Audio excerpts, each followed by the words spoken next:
In Genesis chapter 1, verse 11, the Lord commands the trees to bring forth fruits according to their kind with seed in itself. So have you ever wondered why the Lord forbade Adam and Eve to partake of the tree of the knowledge of good and evil that was in the midst of the garden? Well, the Lord revealed to me that the tree of the knowledge of the good of good and evil was a tree that, one, did not bring forth fruit according to its kind, and two, the seed in it was not from it. So that's why he forbade them. Also, if you go to Genesis chapter 1, verse 29, he reiterates the same thing, telling them which trees that they are free to eat from and which trees they are prohibited from eating. The tree was prohibited. They were not even allowed to touch it because the fruit of that tree was not after its kind. And secondly, the seed in it came from elsewhere. It came from elsewhere. The King James Version says, if you look at the King James Version in Genesis chapter 1, verse 11, it says that the fruit should be of its kind and the seed should be in itself, from it. So the seed must be from the tree. The tree must bear that seed, and the fruit must be after its kind. So the reason why the Lord forbade them from partaking, mingling, mixing, interacting with that tree was because the fruit was not of its kind and the seed was from elsewhere. The seed was from elsewhere. It's very important to understand that in the context of what's happening now. That means somebody had manipulated it. That means it was a sort of hybrid. That means it was mixed. When we look at seeds today, it means it was genetically manipulated for it not to have the seed come from itself, and that the fruit was not of its kind. It was tampered with. And so, little surprise when we see the serpent trying to lure Eve to eat of it, because eventually realized that it had the seed of the serpent in it. It had the seed of the serpent in it. That was why, the serpent had a vested interest in luring the woman to eat of the seed. And bear in mind that when the woman came into the scene, she possessed a womb, and she was a womb carrier. Her mission, the reason why she was brought out of man, was to carry seed, to nurture seed.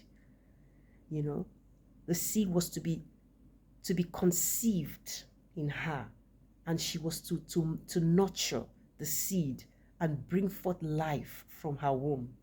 And so the serpent thought if he could plant his seed in there, then this seed could mature and bring forth after the serpent's kind, bring forth offspring after the serpent's kind. Because when we see the curses that were being dished out to the serpent and to Adam and to Eve, you realize that she already bore seed. She already had something growing in her. That's why he said your seed would fight the seed of the woman. That means there was something already implanted, conceived in her, that was growing inside of her. All right. Then the second thing that I wanted to share very quickly is the Bible says that the serpent said, did God say that if you eat of this tree that you will die? But didn't he tell you? Don't you know? Haven't you been told that your eyes will open? Your eyes will be open, and you will know the difference between good and evil. You will know how to distinguish good and evil, good from evil.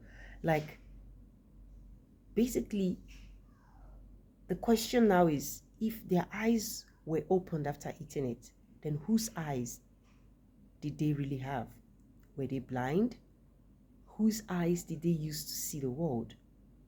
And then it takes us back again to the significance and the purity of the Igbo language. Because if you look at the Igbo language, and you're able to answer that question, whose eyes did they use to see the world?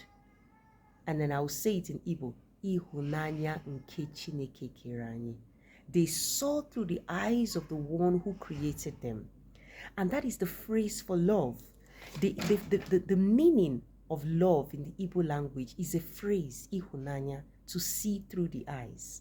So basically, when Adam and Eve were created, they saw the world through the eyes of the one who created them.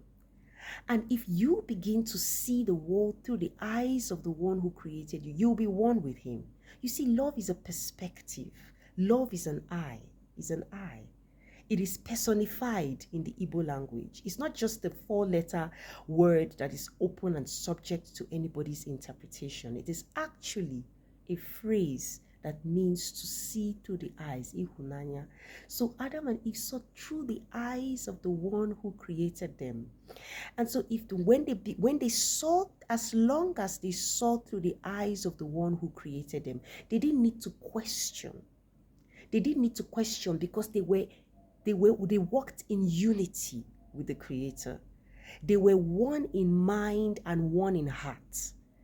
It goes the same way with loving the person that you're in a relationship with. When you confess that you love someone, the Igbo word is ihunanya, ahom genanya. It means I am seeing the world through your eyes.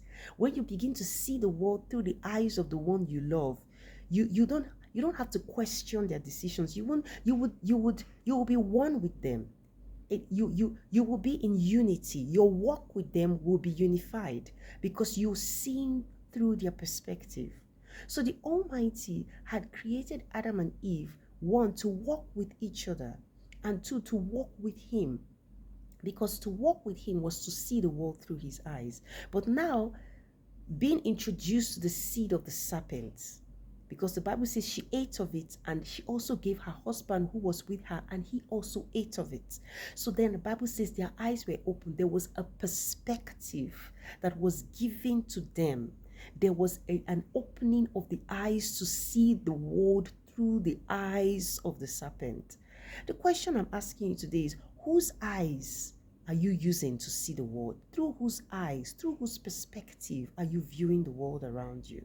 When you view the world through the perspective of the one who created you, when you have his eyes upon you and you see the world through his eyes, you will fall in love with him over and over again. But also, if you see the world through the eyes of the ones you walk with, the people around you, you would also be able to understand their position.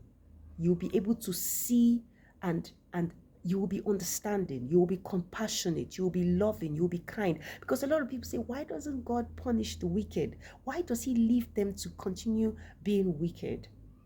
Well, there's a compassion that comes with love. There is a compassion and an understanding that comes when you begin to see the world through the perspective of the people you love. You would understand them better. You will love them better. But there's one person's perspective the Almighty said we must stay away from. We must not see the world through the perspective of the serpent, because one, he's described as the bitter one. He is bitter. His agenda is not to make you unified with the Creator. His agenda is to divide. His agenda is to separate. His agenda is to make you antagonize, to be rebellious towards the one who created you. His agenda is to turn your heart to become an enemy towards the Creator. That's why the Almighty said it was heavily guarded against. He said, you can partake of all the other trees, but this one, if you eat this one, if you partake of this one, your eyes will be open to the perspective of the serpent. And the serpent is, one, an enemy of the Most High, and two, is your enemy. He doesn't want you around. When he sees you, he doesn't want you to be around. He is bitter that you even came into the scene, because the things that the Lord has given to you, he never had.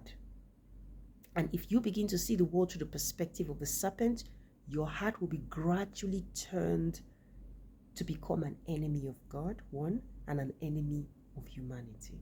And that's exactly what we're seeing today. So I'm praying that the eyes of your understanding will be open towards the perspective of the one who created you. And because love is personified in the Igbo language, it is an eye. It is a spirit. If you go to Revelations, the book of Revelations, I think chapter 4, when John begins to see the eyes, he says they're the seven spirits of God. So eye is spirit, and when you begin to ask the Lord to open your eyes and to give you his eyes, you're asking him to give you his spirits. So I pray that will be your prayer. Your utmost desire would be to see the world through his eyes, so that you don't question, antagonize, and rebel against him. But that once you are open, once your heart is open to see the world through his perspective, you will fall in love with him, and you will fall in love with people. You will be more compassionate, you will be kind, you will be understanding, you will be patient towards people. That's where the fruits of the spirits are birth. That's where the fruits of the spirit comes in. The moment you begin to walk with that eye, then there are certain characteristics that you exhibit because of the eyes of your understanding being open towards the Almighty. I pray that he will open our hearts to receive this message and to run with it. Stay blessed.